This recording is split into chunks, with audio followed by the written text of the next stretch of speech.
Hallelujah. Amen. Shalom, shalom. Shalom. Ni kipindi kingine cha Kaa Uweponi. Amen. Na leo ni siku ya amenaswa, maswali na majibu.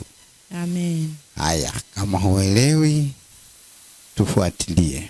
Amen. Baba, asante Bwana wa mabwana, asante Alfa na Omega. Ni katika jina lako Yesu Kristo wa Nazareti, tupo katika hili kanisa la hewani. Baba, wengi wanatufuatilia kutoka kila kona. Neema yako ijifunue kwao. Wengine wafunguliwe wakati wanasikiliza. Wengine wapokee uponyaji wakati wanasikiliza. Wengine watubu wakati wanasikiliza. Katika jina lako Yesu Kristo wa Nazareti. Amen. Amen. Basi Mungu ametupa nafasi hii tena ya kuwa na kipindi hiki cha Kaa Uweponi. Amen. Mungu ni mwaminifu sana. Na leo kama kuna maswali mbalimbali ambayo yametumwa, tunayashughulikia. Na pia tunasikiliza amenaswa na tunaangalia masomo ambayo tumejifunza kwa wiki hii. Amen. Wiki hii tumekuwa tunaangalia sana juu ya kuyafanya mapenzi ya Mungu. Lengo letu kubwa ni kukomboa vitu vilivyoibiwa, kurudisha vitu vilivyoibiwa, vilivyochukuliwa na adui. Amen. Lakini wengi wanapenda sana kurudisha vilivyoliwa na tunutu. Lakini anaweza akafanya wakati uko nje ya mapenzi ya Mungu. Unaomba lakini ujui hivi ninachokiomba ni mapenzi ya Mungu au sio mapenzi ya Mungu. Kwa hiyo tumejifunza kwamba kabla hujaomba lazima ujijue upo kwenye mapenzi ya Mungu. Juzi kuna dada mmoja alinipigia simu. Akaniambia, mtumishi, naomba mume wangu ameondoka nyumbani, sasa hivi ni wiki moja.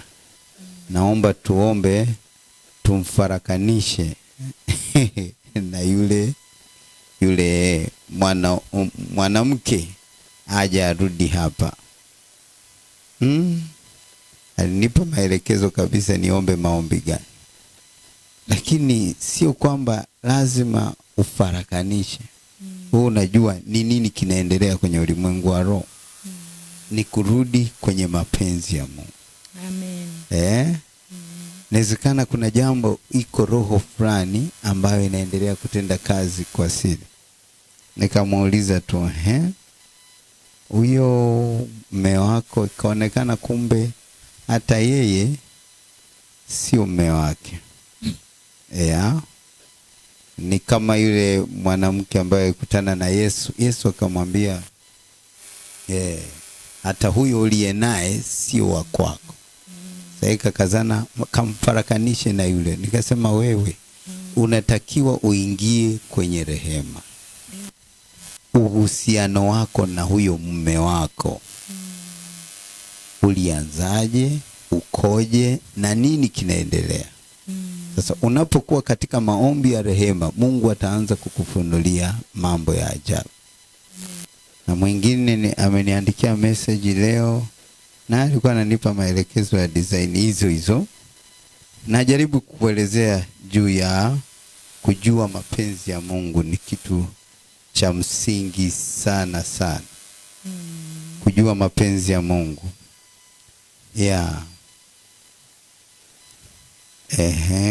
Kuna message ambayo niliipata, nilitamani watu waelewe kwamba kabla hujakurupuka kuomba, tafakari kwanza, nimepatikana na jambo hili, naombaje? Na niambia kuna mtu amepata ufunuo, ameona mauti kwa kaka yetu wa damu. Ingia, naona ananielekeza sasa. Ingia katika maombi makali. Achilia radi ya Mungu kuteketeza hiyo mauti. kila anayeandaa mauti hiyo. Unaona? Ananipa maelekezo nitume radi. Sasa mara nyingi wengi maombi utakuta wamejiseti namna hiyo, kwamba mtu ameshazoea, akiona kitu ni radi tu inashuka, akiona hiki. Kwa hiyo tufike mahali tujue kwamba kabla sijaomba, tukio limekuja, nimsikilize Mungu. Amen. Inawezekana hayo yametokea, labda kuna sababu fulani ambazo zimesababisha hilo jambo litokee. Ndio maana Yesu kusema patana na mshtaki wako kabla. Kwa hiyo Mungu atusaidie sana kuyajua mapenzi yake katika maisha tulionayo. Hata tunapokuwa katika kuomba, Mungu ajifunue kwetu kwa namna hizo. Amen. Haya. Pia tuliangalia juu ya sifa za mtu anayefanya mapenzi ya Mungu. Sifa zake zikoje? Anayefanya mapenzi ya Mungu. Tukaangalia, tukamchagua mtu mmoja ambaye Mungu alisema amemuita kwa ajili ya kufanya mapenzi yake. Amen. Daudi. Ukisoma Zaburi ya 89:20 utaonana na Daudi hapo. 89:20. Sasa wewe unayetaka kufanya mapenzi ya Mungu, jifanye kama ndio Daudi. 89:20. Ukianzia 19 anasema, ndipo ulipowaambia watakatifu wako kwa njozi, ukasema, nimempa aliye hodari msaada, nimemtukuza aliyechaguliwa miongoni mwa watu. Nimemwona Daudi mtumishi wangu, nimempaka mafuta yangu matakatifu, ambaye mkono wangu utakuwa thabiti kwake, na mkono wangu utamtia nguvu.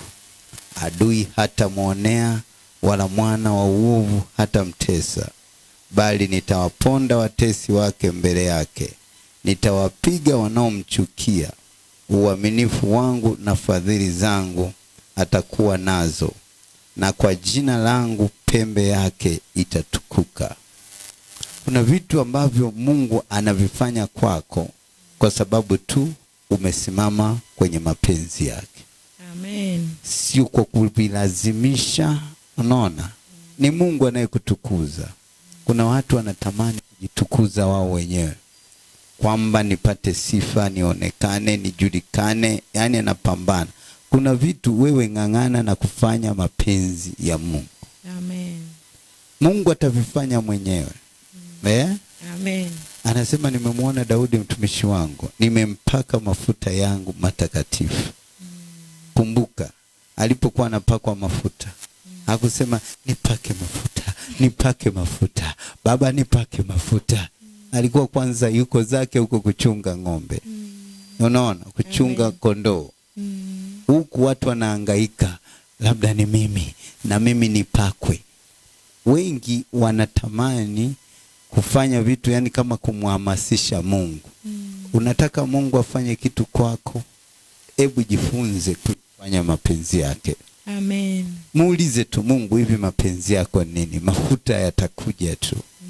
Sio lazima uyalazimishie au mpaka ufunge siku 40 ndio mafuta yaje. Mafuta yanakuja katika kuyafanya mapenzi ya Mungu. Amen. Asema, ambaye mkono wangu utakuwa thabiti kwake, na mkono wangu utamtia nguvu.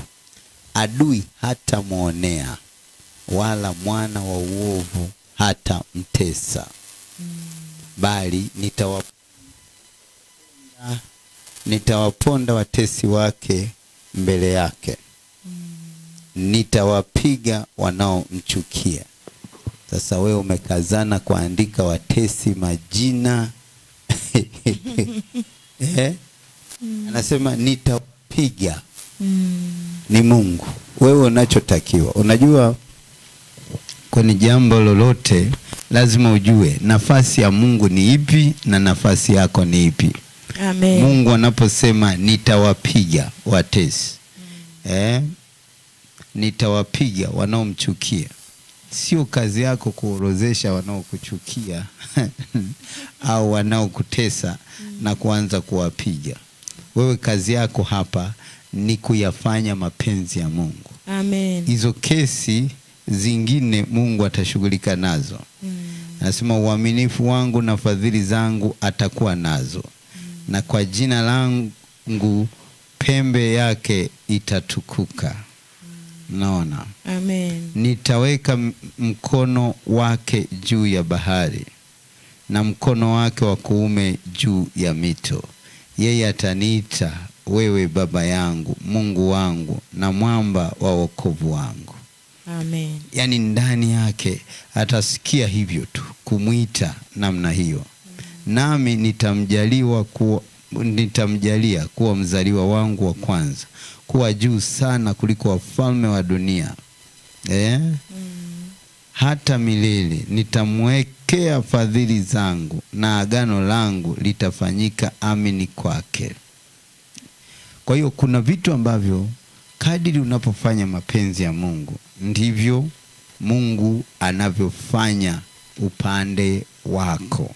Kwa hiyo kitu cha msingi, tamani sana Mungu, mapenzi yako ni nini? Tukio hili limenipata, mapenzi yako ni nini? Basi hebu tusikie amenaswa moja, alafu tuendelee kutafakari juu ya sifa za mtu anayefanya mapenzi ya Mungu. Amen. Ilikuwa ni kwenye ndoto. Siku nyingi sana hata niko na mtoto ana miezi alikuwa hana mwaka. Okay. Nikarudi kazini, nilimwambia nikamwambia nimekuta vibaya. Lakini sikumwambia nimeota kitu gani. Akaniambia atakuwa tu ni mandoto hayo. Lakini aliponikata niliumia sana, nilishtuka naumia sana. Sasa nimekumbuka. Sema asante. Tuvunje hilo agano. Nene.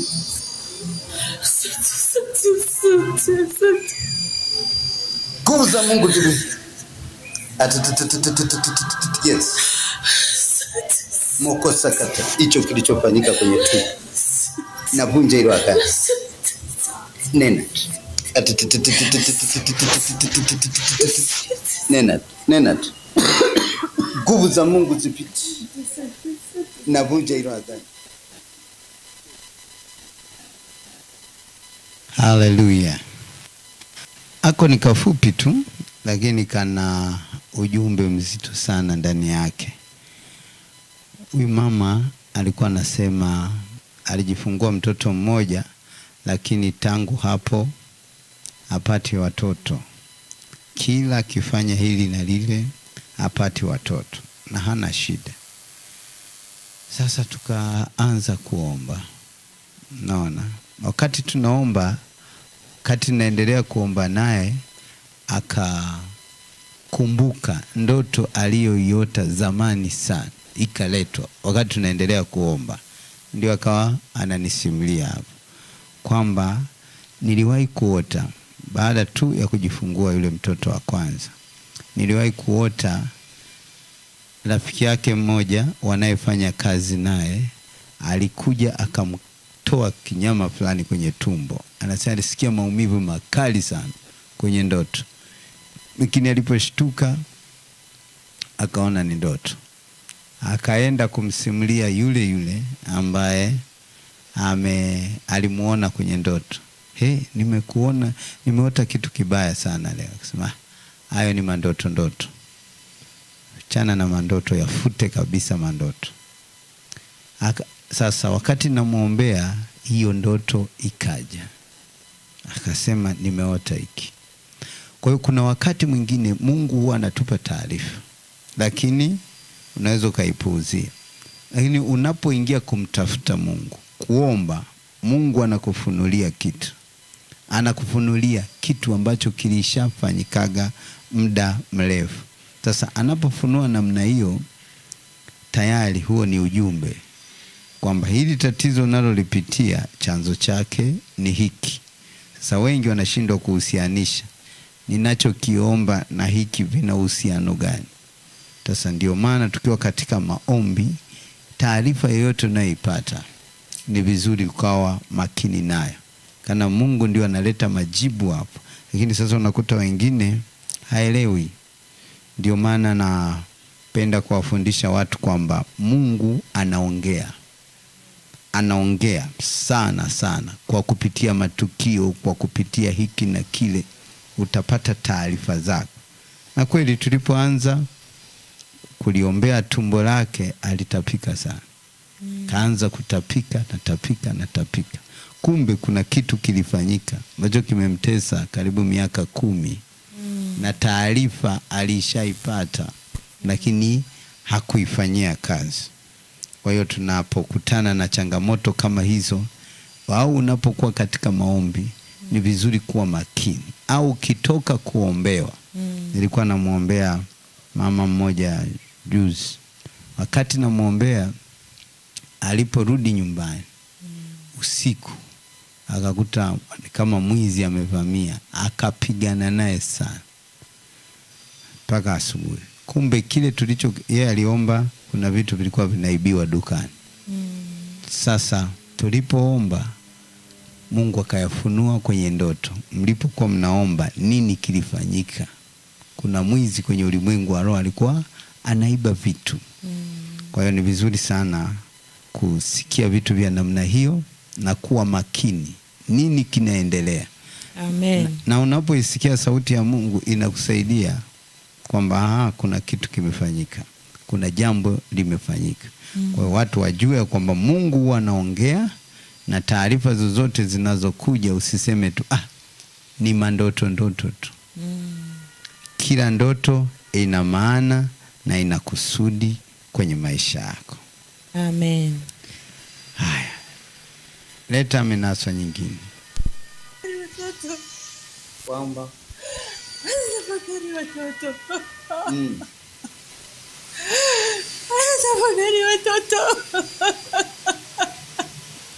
Anatafakari nini juu ya watoto? Anatafakari kwa watoto.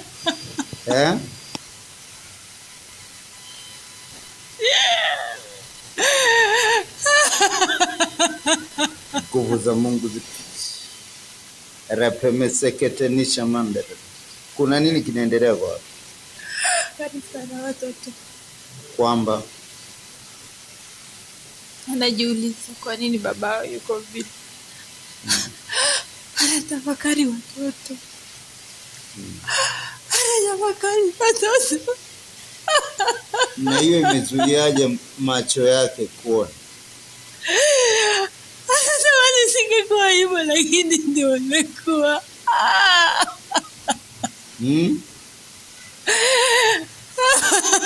Imezuiaje macho yake kuona? Ananungunika.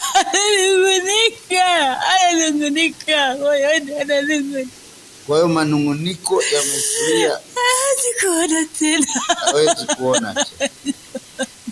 Hata Mungu akiongea sikii. Yeye mwenyewe anamtafakari huyo Mungu. Anamtafakari Mungu. Kuna saa anatamani akae tu peke yake, hata aseme na mtu, akae mwenyewe.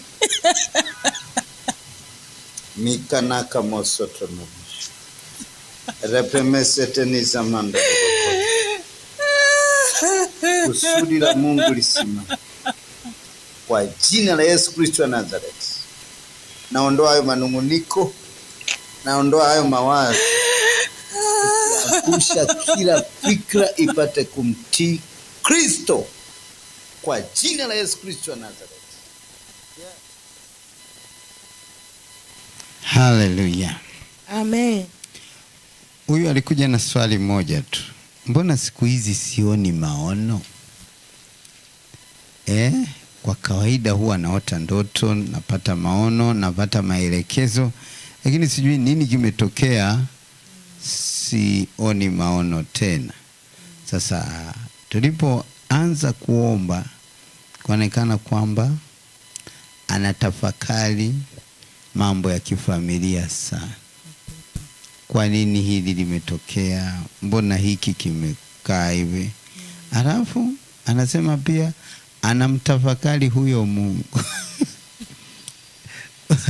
Unajua kwenye kutafakari Mungu huwa anasikia. Wengi wanafikiri wanamtafakari Mungu, kumbe anamlaumu Mungu, anamnungunikia kwamba hivi kama nimeokoka, kwa nini hali iwe hivi? Mimi kama Mungu nakutumikia, kwa nini? Kuna kutafakari kwa lengo la kutaka msaada wa Mungu. Kuna kutafakari kwa lengo la kulaumu. Amen. No. Sasa wengi unakuta wanalaumu kupitia mawazo yao. Hawezi akasema wazi wazi, lakini utasikia tu jinsi anavyo jisemesha huko. Hivi Mungu, ina maana mimi ndio nimekukosea sana kuliko wengine? Hivi Mungu, ina maana mimi ndio maisha yatakuwa hivi? Hivi Mungu, unajua vimaswali vya namna hiyo ni vimaswali ambavyo ni vya shetani. Maana shetani, si unakumbuka, alimuuliza Yesu, kama wewe ni mwana wa Mungu, badilisha mawe yawe mikate. Mawe ni mambo magumu unayoyapitia. Unaona? Mawe ni mambo magumu unayoyapitia. Sasa mtu ukianza kuyatafakari kwamba kwa nini ni unang'ang'ana kufanya kitu kwamba kitokee kwa sababu ya njaa ulionayo, kwa sababu ya hali unayojisikia kwa wakati kama huo, unasahau ya kwamba aliyekuleta hapo jangwani ni Mungu, aliye kufanyia vyote hivyo ni Mungu. Sasa badala ya kumuuliza Mungu, hapa ndio tunafanyaje, wewe unanungunika. Sasa kwenye ulimwengu wa roho, kwa sababu umemruhusu shetani ndio aanze kuongea kwenye nafsi yako, basi huwezi kumsikia Mungu. Naona ndio maana maombi ya rehema ni ya muhimu sana. Unapoenda unamtafakari Mungu, tumesikia anamtafakari huyo Mungu. Unaona? Ndio. Wakati mwingine anakaa peke yake. Kwa hiyo unaweza ukakaa peke yako, sio kwamba unatafakari Mungu, lakini unatafakari issue zako. Za kwanza anatafakari watoto, anatafakari familia. Sasa kwenye eneo la kutafakari ni vizuri uwe makini. Kuna kutafakari kutakako sababisha Mungu asiongee na wewe. Kuna kutafakari ambako kutasababisha uisikie sauti ya Mungu. Yaani hata kama alinyamaza, naye anachangia hoja. Kama Daudi tuliposikia, alikuwa anatafakari tu. Analiangalia hekalu, alafu anaangalia na nyumba yake. Anaanza, hivi kweli mimi nimekaa kwenye jumba hili la kifahari, alafu Mungu. Unaona? Wakati akiendelea kutafakari kitu kama hicho, Mungu akachomekea na yeye hoja yake. Amen. Unaona? Kwamba kufanya hivi na hivi. Kwa hiyo tuwe makini sana kujikagua, hivi ninachokitafakari ni mapenzi ya Mungu? Amen. Hiki kinachoendelea kukaa kichwani. Unaona? Nimeona roho nyingi huwa zinaingia kwa kupitia mawazo. Ndio mlango. Kuna vitu unapovitafakari. Ndio maana ukisoma katika Joshua 1:8 nasema kitabu hiki cha Torati kisiondoke kinywani mwako. Amen. Yatafakari maneno yake usiku na mchana, na uangalie kutenda sawa sawa. Ndipo utakapofanikiwa na kustawi kila uendako. Amen. Unataka kufanikiwa kila unakoenda? Amen. Acha kukata tamaa. Tafakari Mungu anasema nini. Amen. Tafakari Mungu ana maana gani kusema kitu cha namna hii. Amen. Ndio pale tulisema sifa nyingine ya mtu anayetenda mapenzi ya Mungu ni kwamba anafurahia maagizo ya Mungu. Amen. Usifanye vitu kwa sababu mtu kakukwaza sana. Rudi, Mungu anasemaje? Kama amekupiga shavu la kushoto, geuza la kulia. Unaona Geuza. Ndivyo neno linavyosema. Amen. Usilipinge. Lifanye kama jinsi. Alipenda maagizo ya Mungu. Alipenda maagizo ya Mungu. Kwa hiyo penda maagizo ya Mungu. Tuko nyakati ambazo mtu kwa sababu ya asili ya ukoo wake, kabila lake, utasikia sisi wa Nyakyusa, sisi wa Chaga, sisi wa Meru, mwanamke hawezi kukuchezea. Sasa unatamka kulingana na historia yako. Lakini ukiliangalia neno lina kitu linasema hapa. Amen. Unaona? Sasa siku zote unapokutana na changamoto, usitumie hasira zako kuamua. Au umesikia watu wanakusema vibaya, unasema leo watanitambua kwamba mimi ni mtumishi wa Mungu. Hata maombi yako tu. Yaani amenidharau hivi, amenidharau hapo, hasira mpaka kichwani. Kweli mimi ananidharau. Leo atajua mimi ni mtumishi wa Mungu. Biblia inasemaje?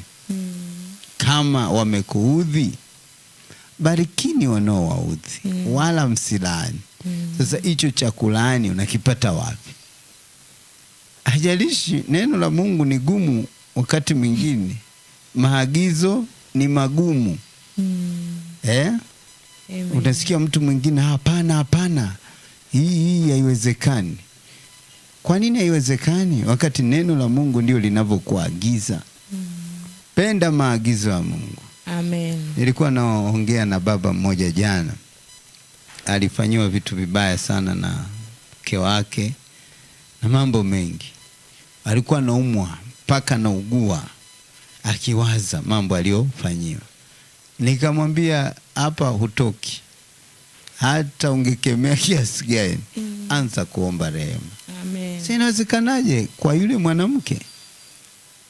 Basi akaanza kuomba rehema. Wakati anaendelea kuomba rehema, Mungu akamfunulia mambo aliyoyafanya. Akashangaa, mbona mimi nilifanya vibaya kuliko hata anachokifanya sasa hivi mke wangu? Akakumbushwa vitu ambavyo mama yake mzazi alimfanyia. Akakumbuka historia yao yote. Akajua wametoka kwenye mikono ya kichawi, kulikuwa na maagano. Mungu analeta tu clip. Akasema yani mpaka nikajiona kabisa yale maombi yangu ya kwanza ni sifuri. Haya ninayoyaomba sasa ndio yana kitu. Sasa tangu hapo akashangaa vitu vinaanza kufunguka hatua kwa hatua. Jana alikuja anashangilia sana. Kuna jambo zito sana ambalo lilikuwa haelewi hata atatokaje. Amen. Limetoka. Amen. Lakini kilichomsaidia sio kutunza hasira, kuongeza uchungu, kumfungia mtu kwamba huyu namfungia 3 kavu tuone kama ataendelea kuishi. Unaona? Sasa kuna vitu ambavyo watu wamevifanya kwa hasira zao, kwa matakwa yao, pasipo kusikiliza mapenzi ya Mungu. Tunamuona Stefano alichokifanya. Ule ni mfano wa kuigwa. Amen. Tunaona Yesu alichokifanya. Amen. Ule ni mfano wa kuigwa. Amen. Sio kuwaita wajinga. Yameandikwa ili sisi tuyafanye. Ni sawa sawa ule wimbo wanaimbaga, msalaba mbele, dunia nyuma. Chukua vyote niachie Yesu. Mimi naona haina ubaya wowote. Mbona hata Paulo alisemaje? Kitu gani kitanitenga na upendo wa Yesu? Akaorozesha mavitu yake pale, akasema sijaona. Lakini sasa watu wanawahamasisha watu kuipenda dunia kuliko kumpenda Yesu. Ni lazima utangaze msimamo. Amen. Kwamba kwa ajili ya Yesu niko tayari kuacha kazi. Kwa ajili ya Yesu niko tayari chochote kitokee. Na ndio maana yule baba yule tajiri alipomwambia Yesu, nifanye nini ni upate ufalme wa Mungu? Sasa kauze vyote ulivyo navyo. Amen. Alipoangalia akasema we nani aingie kwa hasara lakini Yesu anamaanisha kwamba kumfuata yeye uwe tayari kuingia gharama yoyote. Amen. Na Paulo sehemu nyingine anasema amjafanya vita hata kumwaga damu kwa ajili ya kushindana na dhambi. Kwa hiyo Mungu atusaidie sana. Hebu tumpende huyu Yesu. Amen. Na mapenzi yake.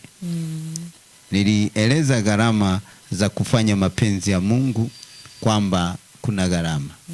Yesu ilimgharimu. Mwili unataka hivi, lakini Mungu amesema hivi. Amen. Akasema, Baba, ikiwezekana kikombe hiki kiniepuke. Alikuwa kwenye situation ngumu sana kwa sababu aliuvaa mwili huu tulio nao. Amen. Kuna saa mwili haupendi madharau, kuna saa mwili haupendi kuaibishwa. Unataka uwe na sifa fulani. Lakini kwa ajili ya kuyafanya mapenzi ya Mungu unakuta unapitishwa. Sasa usiruhusu mawazo mabaya, ruhusu neno la Mungu. Amen. Liseme lenyewe kwenye nafsi yako. Amen. Tupe Samani mtumishi, nilikuwa nasema hapa kwa habari ya kwenye ndoto. Utakuta kwenye makanisa mengi, watu wengi labda wako makanisani na wengine unakuta pia wanaota ndoto, lakini wanakosa majibu ya kwenda kusaidika katika hizo ndoto wanazoziota. Kuna mwingine anaweza akaota lakini asijue tafsiri yake. Je, tunapokuwa katika makanisa makubwa, watu ni wengi, wale watu wanasaidika kivipi ili kuweza kuzitatua zile ndoto zao? Kwa sababu labda pale kanisani kunaweza kukatokea labda kwa mfano kama ni mtu ambaye katika ndoto anaweza katafsiri ndoto hii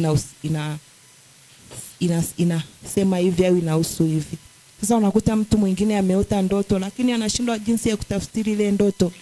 Na anapokuja kanisani unakuta tu ni hawezi kuongea kitu chochote, lakini kuna majibu katika ile ndoto.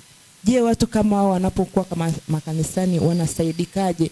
Kitu cha kwanza, sio mtu anayetafsiri ndoto. Mungu ndio anatafsiri ndoto. Amen. Mungu ndio anatafsiri. Kwa hiyo cha kwanza ukipata ndoto yoyote, muulize Mungu. Amen. Unaona? Maana kuna wengine wanajifanya wenyewe kila ndoto wanajua tafsiri yake. Wanaweza wakakuingiza chaka. Kwa hiyo cha kwanza unaanza kumwambia Mungu, nashukuru umenifunulia kitu hiki. Kina maana gani? Amen. Sasa wakati unajiuliza kina maana gani, atakuelekeza mahali pa kupata msaada. Amen. Au yeye mwenyewe atafunua kwamba hii ina maana hii na hii na hii. Unaona, wakina Danieli walipopewa ndoto wakasema ngoja tukaombe. Unaona?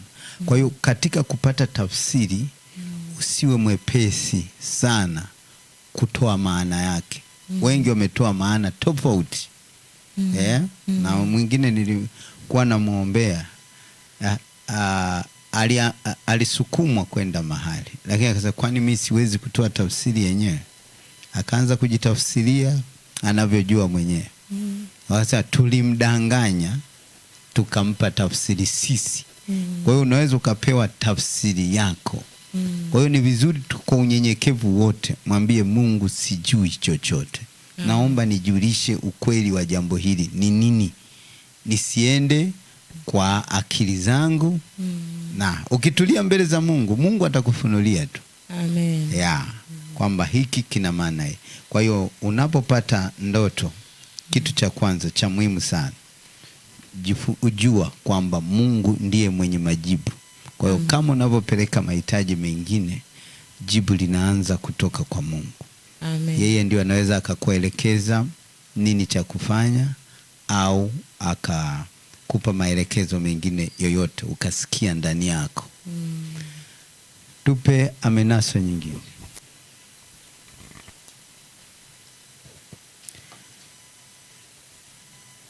Yes. Kiwe kwamba ameiba blazi.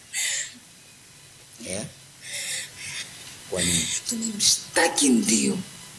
Mshtaki wapi sasa? Kwa wakuu wetu. Wakuu wetu. Kwamba Kwa nana kielelezo cha kuomba. kwa nini tumie Brazil kwamba Yes, ndio mashtaka. Brazil na usikati.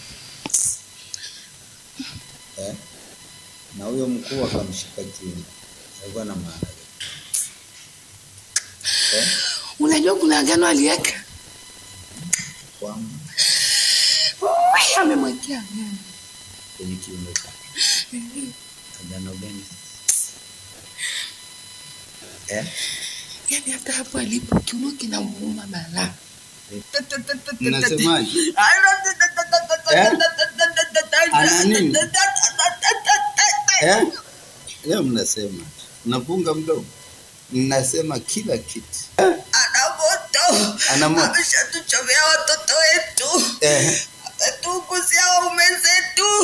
Ametuguzia waume zetu. Kivipi sasa? Walikuwa wanatafuta nini hao waume zetu? Na watoto wenu walikuwa wanatafuta nini? Walikujaje? Tuliwatuma waangamiza hii familia. Kilichowakuta. Tukawatuma watoto wakaangamizwa.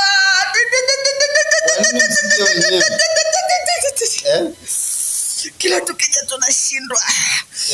Kila tukitaka kuingia tunashindwa. Ni samanga. Lengo mlikutaka kufanya nini kwanza? Unja miguu ya mume wake apate ajali. Ndio ilikuwa lengo letu.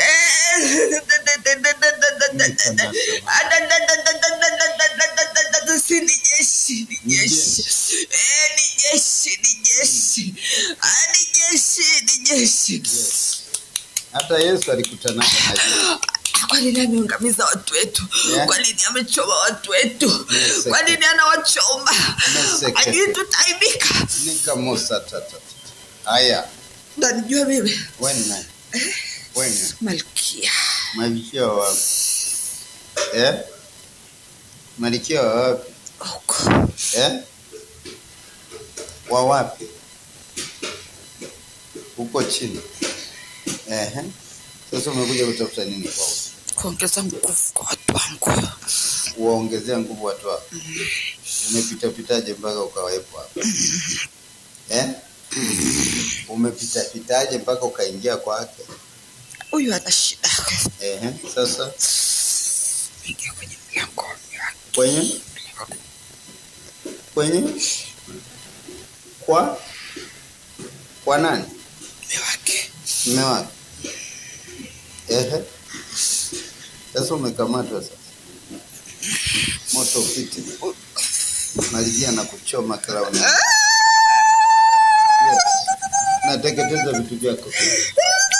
Kwachi. Jina Yesu. Anaungu. Muonye. Nyinyi ndio muonye asitusumbue. Muonye nakwambia. Muonye mtu wako, muonye mtu wako. Muonye mtu wako. Awateketeze kabisa. Hakuna. Anafanya sisi tunakuwa maskini hapa. Mjini hatueleweki. Tunadharaulika kwa sababu yake. Muonye mwambie ole wake. Mika Musa. Moko saka. Yes. Muonye mtu wako.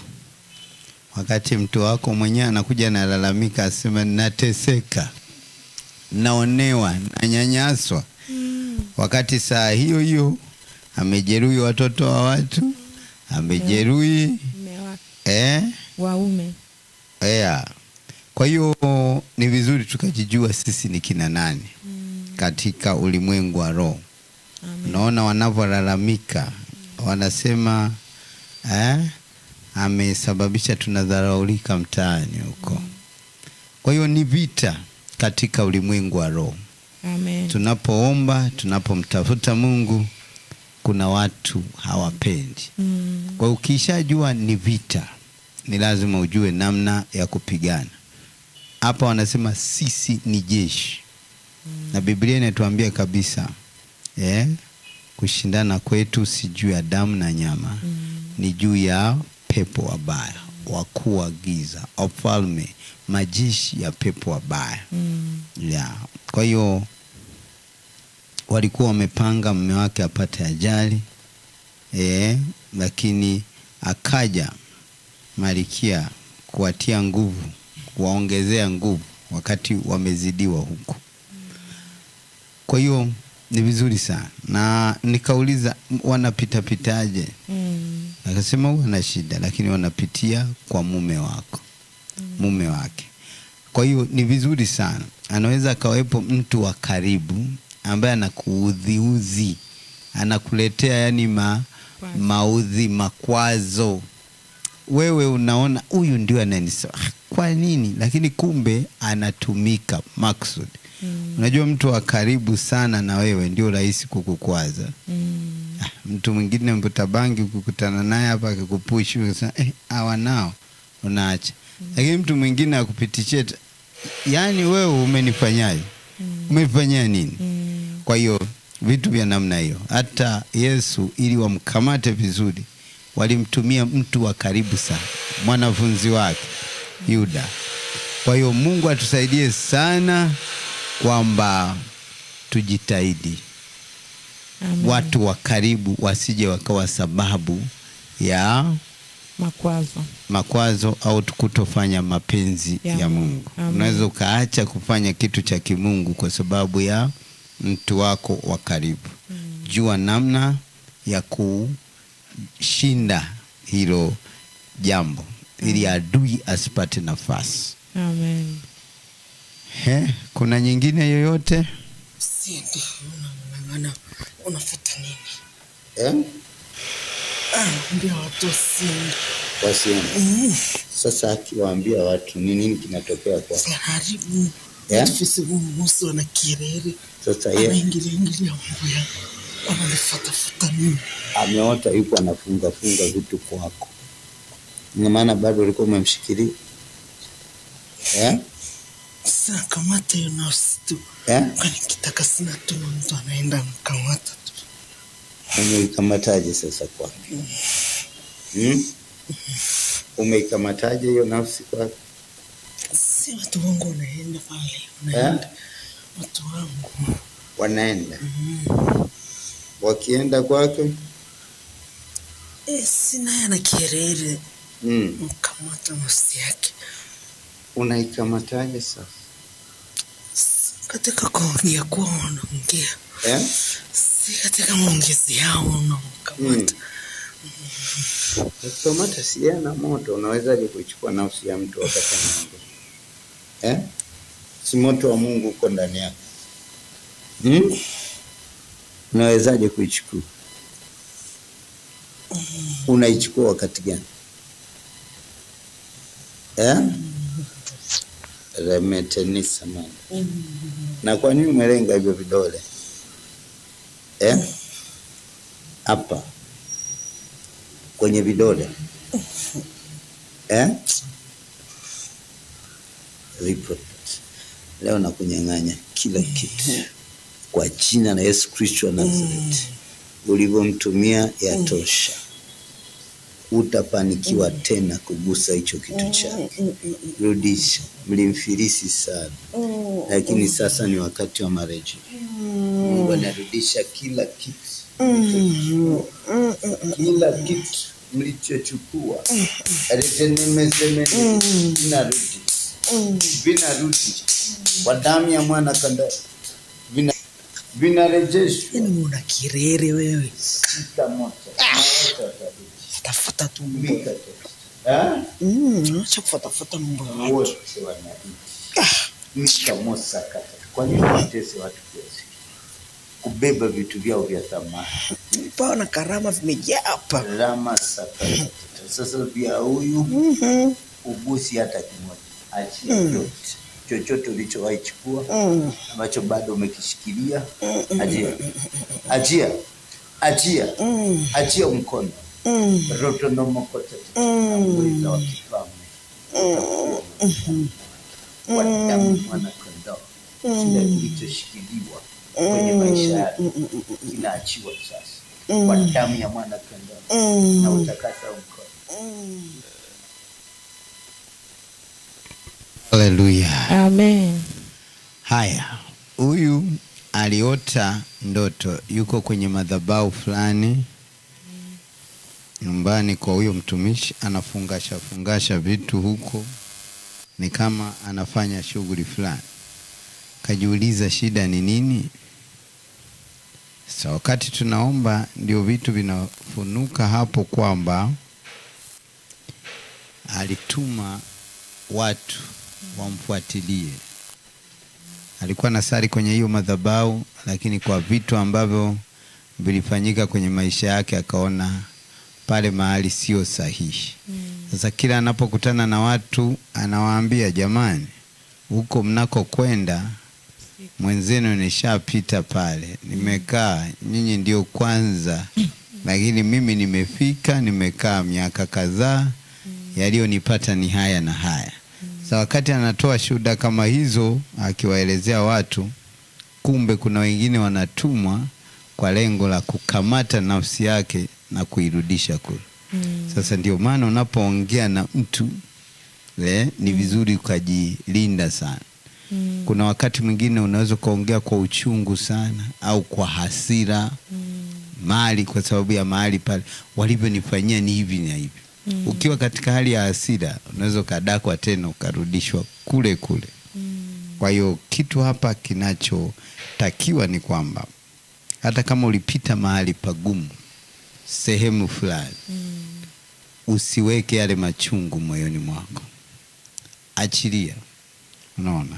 Hata kama unamueleza mtu mwingine, usieleze kwa hali ile ya hasira na uchungu ambao bado uko ndani yako.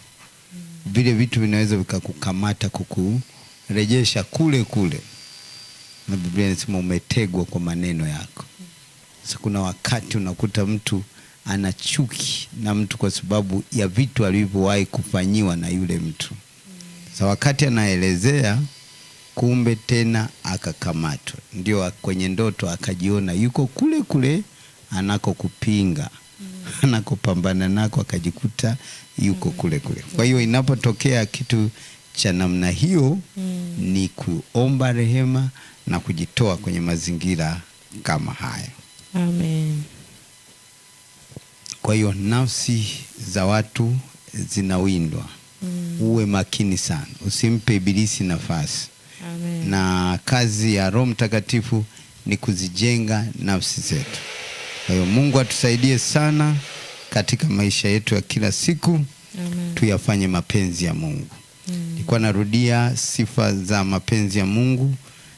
Tuyapende maagizo ya Mungu. Amen. Pia Daudi alikuwa mtu wa toba.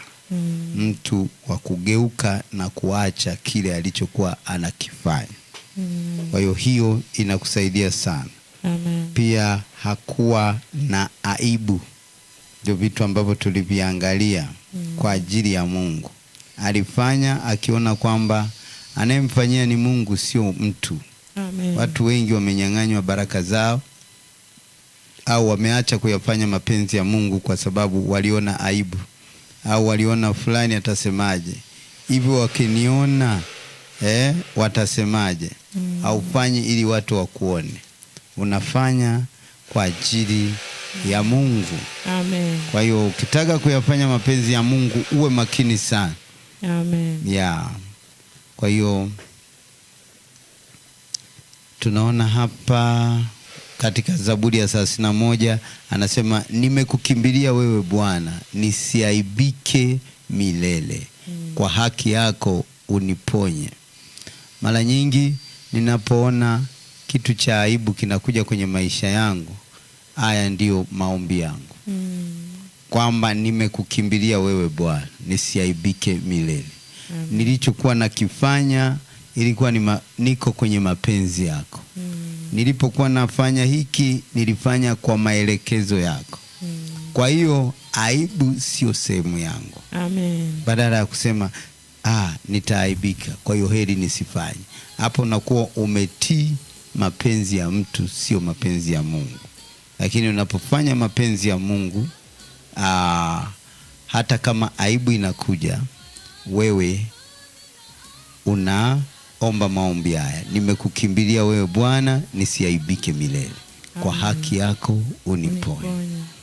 Badala ya kukwepa kuyafanya mapenzi ya Mungu, anasema unitegee sikio lako, uniokoe hima. Uwe kwangu mwamba wa nguvu, nyumba yenye maboma ya kuniokoa. Ndiwe genge langu na ngome yangu, kwa ajili ya jina lako uniongoze, unichunge. Naona utanitoa katika wavu walionitegea kwa siri, maana wewe ndiwe ngome yangu. Mikononi mwako naiweka roho yangu. Umenikomboa, Bwana Mungu wa kweli. Unaona? Amen. Haya yote aliyasema ni maombi hata Yesu aliyaomba mpale msalabani. Wakati wa ile aibu kubwa iliyotokea, wakati wanamvua nguo, wanamchapa, alisema mikononi mwako naiweka roho yangu. Ndio maombi ambayo Yesu aliyaomba. Amen. Kwa hiyo unakuta vitu vingi alivyopitia Daudi, ndio Yesu. Huyu Daudi ni kama alikuwa anatabiri kitu kitakachompata. Na ndio maana tutaangalia siku nyingine kwa nini Yesu anaitwa mwana wa Daudi. Amen. Tutaona siri iliyoko kwa nini Yesu aitwe mwana wa Daudi. Namkumbuka yule kipofu wakati anasema unirehemu mwana wa Daudi. Ni kitu gani Daudi alikifanya ambacho kiko sambamba na Yesu? Kwa hiyo nafikiri Jumatatu tutaangalia kiundani juu ya jambo kama hili. Tunapozungumzia habari ya mapenzi ya Mungu, ni vizuri kuviangalia vitu ambavyo vinafanyika kwa maisha yetu kila siku. Maana wengine wameona mapenzi ya Mungu ni vitu fulani fulani vikubwa ukivifanya, lakini kumbe kuyafanya mapenzi ya Mungu ni mambo yetu ya kila siku.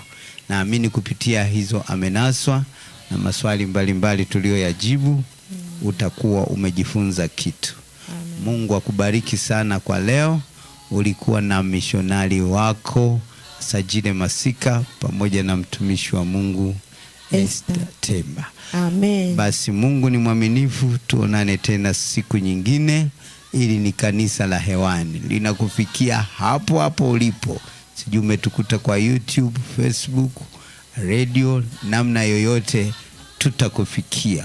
Mungu akubariki sana. Na ukitaka tuonane uso kwa uso, niko hapa jengo la Uchumi House, ghorofa ya mwisho kabisa hapa juu.